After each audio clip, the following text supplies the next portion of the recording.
I like our little chit-chats. Do you know why? It gives me a chance to share with you what I presume to know. And it gives you a chance to say, you're full of it. Gives you a chance to reject everything that I tell you. Isn't that wonderful? Anyway, the query is, what about spiritual laws? Okay. Well, I just had some ginger tea, and it's really doing its job. Have you ever had ginger tea? Maybe you should try it sometime. Anyway, if you're new to my little chit-chats, then you know that I don't have a script. It's a chit-chat, and it's off the cuff. And I enjoy doing that because that's my style. It's conversational style. Anyway, 11. MICRODACISM, suggestion number 11. Your discovery of spiritual laws is your discovery. Extend the courtesy of allowing others to make their own discovery. And you should note, these laws are not in books, holy or otherwise. Now, I came to that conclusion after reading many books by many wise people. And the funny thing about these books, they all talked about different subjects, but in fact, they all reached the same conclusions. Have you ever read this book? It's called Past Lives, Future Lives. And it was written by Dr. Bruce Goldberg. Now, this book is all about reincarnation. And he gleaned his information while his patients were hypnotized. And you say, well, why didn't they just tell him? I suppose they could have if they knew how to do that. But just like you don't remember what life was like when you're 6 months old. But you do bring forward experiences that you had in 6 months, when you're 6 months old. You don't remember them. You don't remember stubbing your toe. You don't remember burning your finger. None of that stuff. But you no longer stub your toe and you no longer burn your finger, do you? So, Dr. Bruce Goldberg was a non-believer. Didn't believe any of it until he began to believe everything about it. Now, I'm going to recommend this book to you, but of course, as always, it's your choice to read the book or not to read the book. Now, as for past lives, well, it's all stored somewhere, but we're not entirely sure where.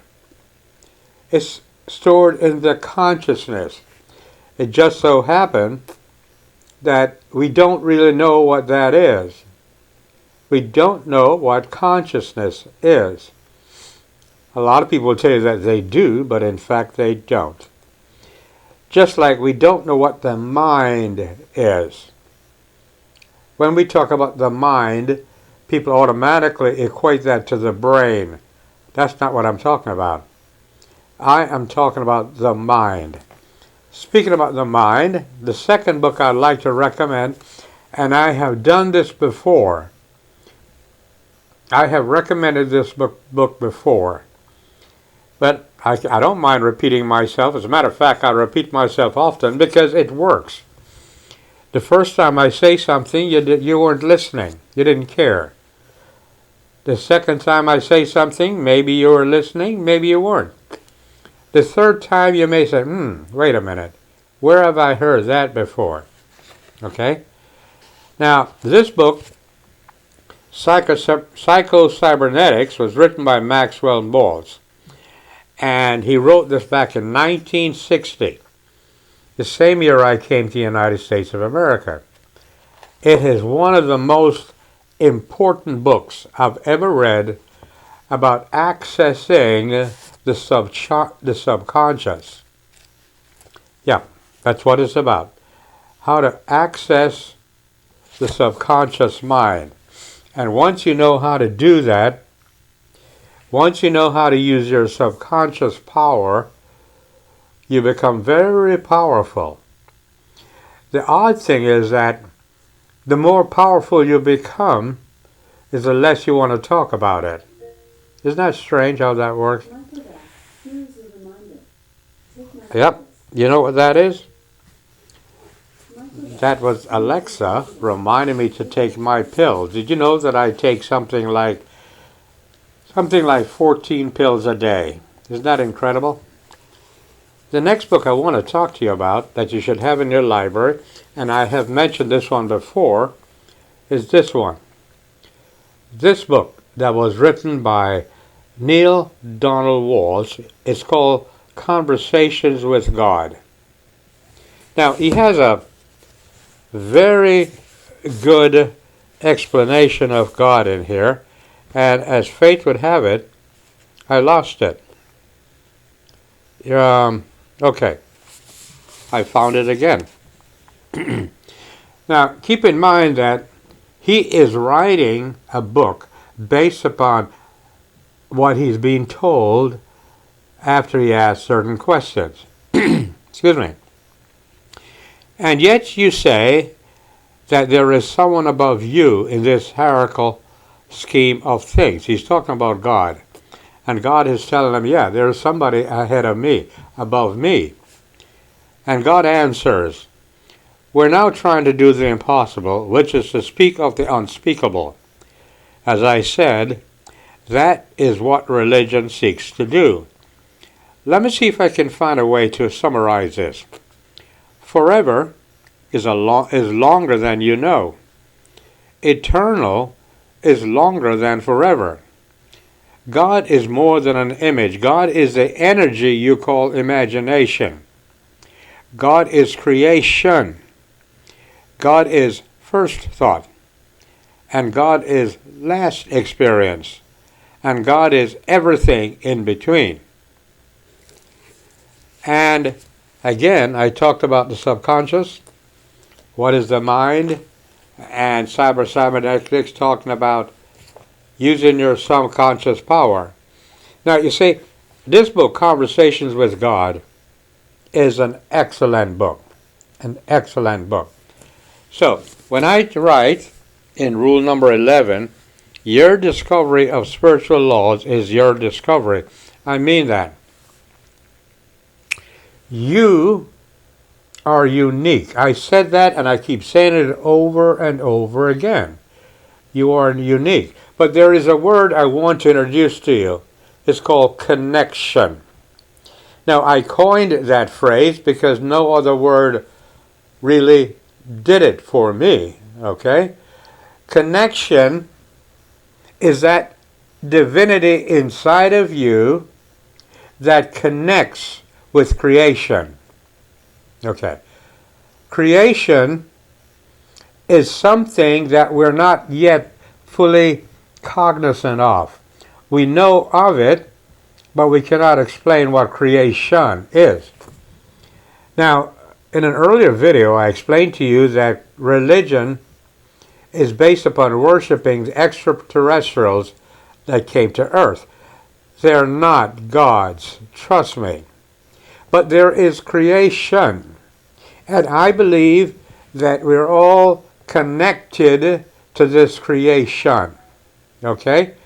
And every day, this creation is in communication with us.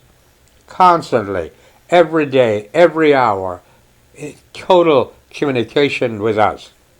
And we then choose to listen or not to listen. Jesus said, look, the kingdom is right here on earth. And he also said, in admiring children, he said, let the children come to me, because theirs is the kingdom of God. Children instinctively know about this connection that I'm talking about. They don't quantify it. They don't analyze it. They just know about it. That connection, the child and the child's mom, that connection. Explanation is not necessary. So I'll read number 11 again. Your discovery of spiritual laws is your discovery. Extend the courtesy of allowing others to make their own discovery, and to note, these laws are not in books, holy or otherwise. So that is one of the reasons why I said MICRODACISM is not a church, nor will it ever be a church, because all it does is ask that you think for yourself. And you do that by erasing a lifetime of mistaken beliefs, and you recognize the divinity in you. Okay? And then through that divinity, you make your connection with the creation. You make your connection with the creation. And since everyone has different experiences, everyone has acquired a different amount of knowledge, and everyone has acquired different degrees of wisdom, therefore no one person can ever make a religion for everyone. It's a personal thing. Their discovery of spiritual laws is your discovery. It's personal. There can never be a church for everyone. Never. But everyone will have their own school of thought. When they think for themselves, access the knowledge they have acquired, go ahead and look at your experiences as lessons learned, and then you use your intuition as you go ahead and glean the wisdom from others. I hope I have explained rule number 11, or rather suggestion number 11 of MICRODACISM.